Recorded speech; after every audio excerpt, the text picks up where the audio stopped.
Bonjour à tous et à toutes, bonjour au Québec, bonjour au Canada.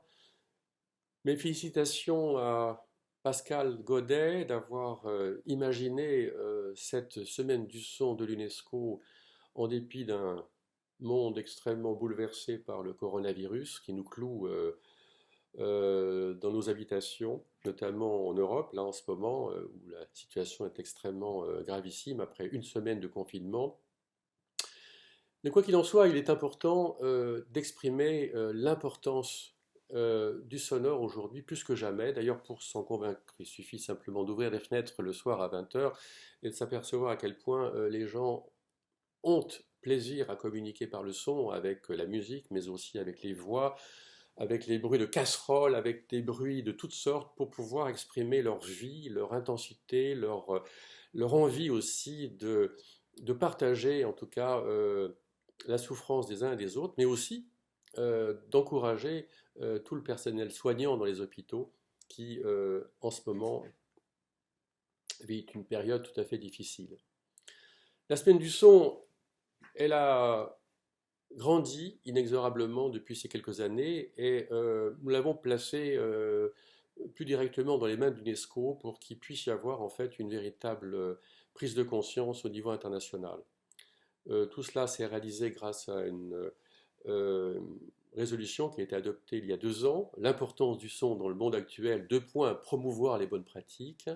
Et puis là, il y a quelques mois, par une décision qui met la Semaine du son d'une manière officielle au titre de Semaine du son de l'UNESCO, de manière à ce que précisément, dans tous les pays du monde, et il y en a 195 aujourd'hui, nous puissions en tout cas exprimer l'importance du sonore dans notre vie quotidienne sur tous les secteurs. Et selon ces secteurs d'activité, eh bien, il y en a 5 que nous avons maintenus, qui sont tout à fait officiels, qui sont à la base de la charte de la semaine du son.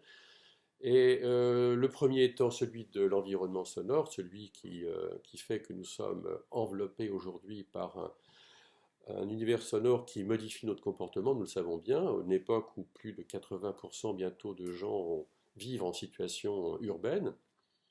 Soyons conscients de ce linceul sonore qui vient aujourd'hui masquer les conversations et modifier notre comportement. Essayons d'imaginer des villes de demain qui seraient construites à partir du sonore. Essayons d'initier les architectes, les urbanistes sur cette notion-là. Le deuxième point qui est très important, c'est celui évidemment de l'enregistrement et de la reproduction du son. Sachons enregistrer les sons et sachons les reproduire intelligemment à une époque où plus beaucoup de gens mettent maintenant les pieds dans les salles de concert et à une époque où les jeunes aujourd'hui découvrent finalement la musique à travers des sons entendus sur leur baladeur.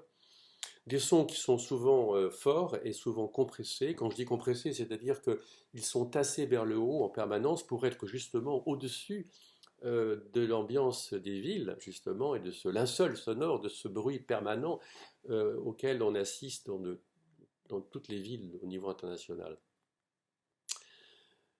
Sachons également imaginer des sons qui soient reproduits en multicanal de manière à faire tomber la pression sonore. Arrêtons d'imaginer demain des concerts qui seraient donnés avec euh, des, euh, des boules caisses, avec des bouchons d'oreilles. Arrêtons cette situation-là pour nous et pour nos enfants. Le troisième point qui est important, c'est celui de la santé auditive, justement. Donc, essayons d'imaginer un monde où l'oreille soit précisément respectée, et en sachant que l'oreille, c'est, comme vous le savez, notre relation à l'autre. Il ne faut pas y toucher, c'est vraiment un élément fondamental. Sur un plan culturel, évidemment, mais aussi et surtout sociétal, relation à l'autre, mais sur un plan également économique. Hein, un pays dont les gens seraient privés d'audition serait dans une très mauvaise situation. Le quatrième point, c'est celui du rapport entre l'image et le son. Hein, n'oublions pas que nous entendons d'abord pour mieux voir. J'entends et je porte mon regard sur ce que je viens d'entendre. Il est clair que On croit que le monde se regarde, nous sommes tous rétiniens. Eh bien non, je pense qu'il est important de se rappeler que le monde s'entend d'abord pour mieux se voir. Et c'est dans cette direction-là qu'il faut maintenant travailler. Et c'est ce que nous disons auprès de nos architectes, nos urbanistes, mais aussi auprès de nos réalisateurs dans tout le secteur du cinéma. Nous sommes dorénavant bien implantés à Cannes, dans le cadre du Festival de Cannes, avec un prix qui s'appelle le prix de la meilleure création sonore. Donc cette notion est extrêmement importante.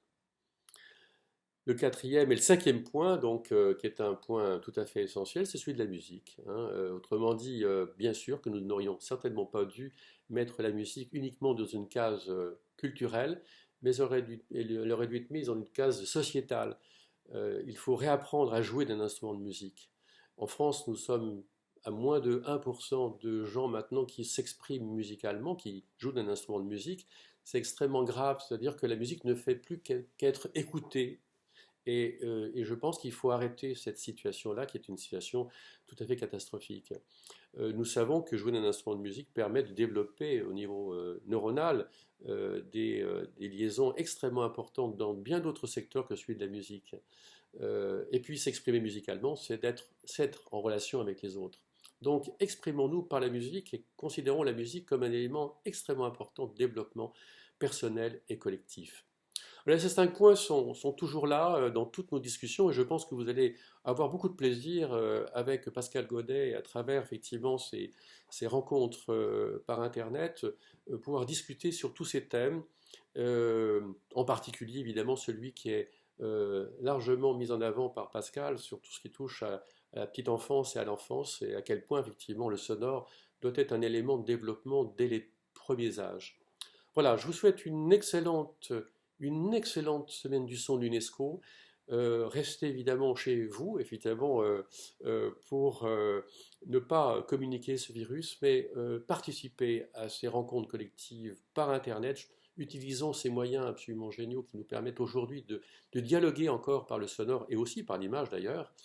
Et je vous souhaite là véritablement, plus que jamais, c'est une toute première situation, une semaine du son d'UNESCO réalisée par Internet, mais qui sera probablement une toute première et un succès, j'en suis persuadé.